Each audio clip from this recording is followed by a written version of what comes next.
Okay, more land reforms. So, um, after World War II, we get some Korean land reform, and so this is a place that is very unequal in terms of the land distribution. Less than 4% owned land. In North Korea, there are some land reforms that kind of prompt the U.S. controlled South to reform. And so, again, they are fortunate here in terms of being able to do this politically because, for the past 40 or so years, South Korea had been a Japanese colony. So they had land that had been previously controlled by the Japanese that they could distribute. Um, and then they further do some more land reform in 49. This is influenced by Wolf Legensky again. And essentially what they do is they put a maximum size on land. And then, so if you have more than that, essentially you are forced to sell your land. You are, you're paid for the land, but it's fairly ungenerous. Okay.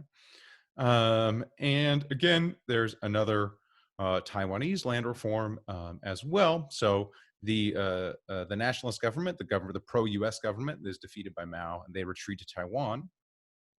And again, since the U.S. had success in Japan, or they had seen the land reform work, they essentially they adopt a similar land reform here in Taiwan.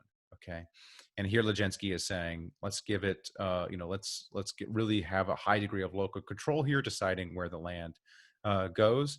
And this is a massive transfer of wealth. Roughly 13% of the GDP is essentially transferred hand. And so again, it's hard to conceptualize what exactly this is.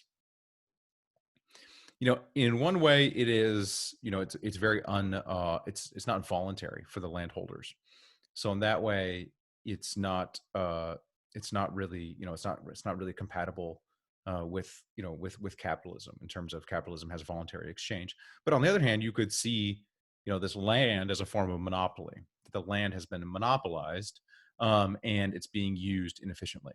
And so essentially you're breaking up a monopoly, and then distributing it to people, and then inducing competition in terms of, competition between these farmers for, who can grow the best or who can be the most efficient with their land. And then they're able to really utilize their local knowledge.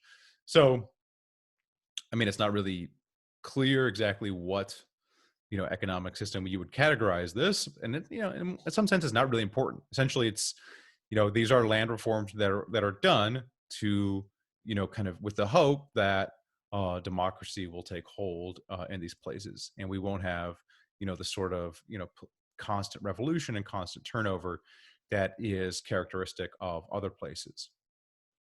And so you get both these land reforms in South Korea and Taiwan that broadly distribute that land wealth. And the end result is that these places, by 1960, are very equal in terms of their land distribution. So Gini coefficient is a measure of inequality. So we have on the y-axis the Gini coefficient for income, the Gini coefficient for land. So higher is less equal, lower is more equal, and you see South Korea, and Taiwan as the practically the most equal in terms of their wealth distribution by the time by 1960. Now, these two places are still very poor at this time period. So these are some of the poorest countries in the world in 1960. But they're able to achieve that level of wealth equality. Now, they are long-standing cultural norms around education. So both these places also have high levels of educational investment, high levels of the populace that are educated. And so what's interesting is these places take off in terms of economic growth. So after 1960, both places grow very rapidly. Um, and you don't really need to understand the kind of under the hood, the statistics that's going on here. It's essentially a regression where we're predicting growth by these two initial conditions, by equality and education levels. And the predicted growth is close to the actual growth.